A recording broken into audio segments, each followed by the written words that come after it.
വിശുദ്ധ യോഹന്നാൻ എഴുതിയ സുവിശേഷം അധ്യായം 2 വാക്യങ്ങൾ 1 മുതൽ 12 വരെ. അവൻ നിങ്ങളോട് പറയുന്നത് ചെയ്യുവിൻ.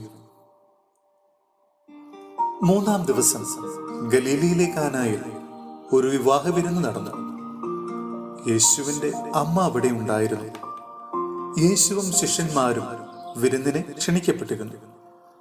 അവിടെ വീഞ്ഞു തീർന്നു പോയപ്പോൾ യേശുവിന്റെ അമ്മ അവനോട് പറഞ്ഞു, അവർക്ക് വീഞ്ഞില്ല. യേശു അവളോട് പറഞ്ഞു, സ്ത്രീയെ, എനിക്കും നിനക്കും എന്ത്? എന്റെ സമയം ഇനിയുമായിട്ടില്ല. അവന്റെ അമ്മ പരിചാരകരോട് പറഞ്ഞു, അവൻ നിങ്ങളോട് പറയുന്നത് ചെയ്യുവിൻ. യഹൂദരുടെ ശുദ്ധീകരണ കർമ്മത്തിനുള്ള വെള്ളം നിറയ്ക്കുന്ന 6 കൽഭരണികൾ അവിടെ ഉണ്ടായിരുന്നു. ഓരോന്നിലും 2-3 അളവ് കൊള്ളുമായിരുന്നു. ഭരണികളിൽ വെള്ളം നിറയ്ക്കുവനെന്ന് യേശു അവരോട് കൽപ്പിച്ചു. അവർ അവയെല്ലാം വക്കോളം നിറച്ചു. ഇനി പകർന്ന കലവറക്കാരന്റെ അടുത്തു കൊണ്ടു ചെല്ലുവിനെന്ന് അവൻ പറഞ്ഞു. അവർ അപ്രകാരം ചെയ്തു. കലവറക്കാരൻ വീഞ്ഞായി മാറിയ ആ വെള്ളം രുചിച്ചു നോക്കി. അത് എവിടെ നിന്നാണെന്ന് അവൻ അറിഞ്ഞില്ല. എന്നാൽ വെള്ളം കോരിയ പരിചാരകർ അറിഞ്ഞിരുന്നു. അവൻ മണവാളനെ വിളിച്ചു പറഞ്ഞു, എല്ലാവരും മേൽത്തരം വീഞ്ഞ് ആദ്യം വിളമ്പുന്നു. അതിഥികൾക്ക് ലഹരി പിടിച്ചു കഴിയുമ്പോൾ താഴ്ന്ന തരും. എന്നാൽ നീ നല്ല വീഞ്ഞ് ഇതുവരെയും സൂക്ഷിച്ചു വച്ചുവല്ലോ. യേശു തന്റെ മഹത്വം വെളിപ്പെടുത്തുന്നതിന് പ്രവർത്തിച്ച അടയാളങ്ങളുടെ ആരംഭമാണ് ഗലീലയിലെ കാനായിൽ ചെയ്ത ഈ അത്ഭുതം. അവന്റെ ശിഷ്യന്മാർ അവനിൽ വിശ്വസിച്ചു.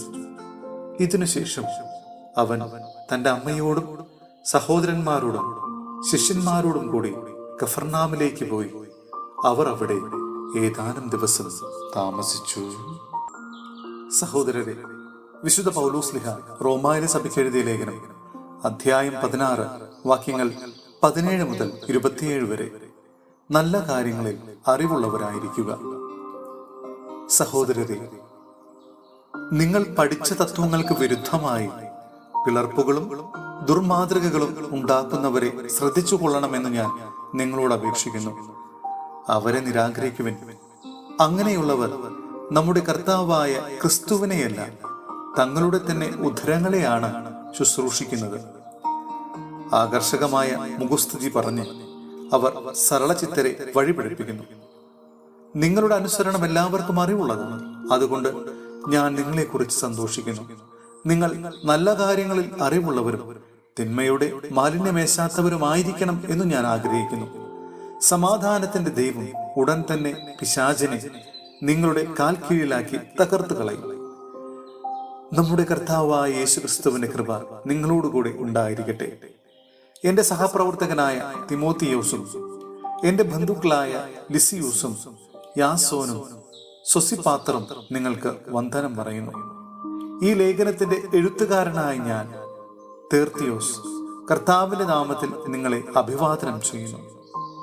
എന്റെയും സഭ മുഴുവന്റെയും ആതിഥേയനായ ഗായിയൂസ് നിങ്ങൾക്ക് വന്ദനം പറയുന്നു. നഗരത്തിലെ രചനാവുകാരനായ എറാസ്തൂസും സഹോദരനായ ക്വാർത്തൂസും നിങ്ങൾക്ക് വന്ദനം പറയുന്നു.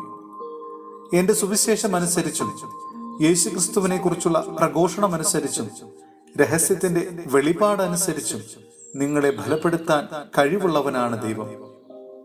യുഗയുഗാന്തരങ്ങളായി നിഗൂഢമായിരിക്കുന്ന രഹസ്യം അവിടുന്ന് പ്രവാചകന്മാരുടെ ലിഖിതങ്ങൾ വഴി ഇപ്പോൾ വെളിപ്പെടുത്തി. ഈ രഹസ്യം നിത്യനായ ദൈവത്തിന്റെ ആജ്ഞയനുസരിച്ച് വിശ്വാസത്തിന്റെ അനുസരണത്തിനായി സകല ജനപദങ്ങൾക്കും അറിയപ്പെട്ടിരിക്കുകയാണ്. സർവജ്ഞനായ ആ ഏകദൈവത്തിനെ യേശു ക്രിസ്തു വഴി എന്നേക്കും മഹത്വമുണ്ടായിരിക്കട്ടെ. ആമേൻ.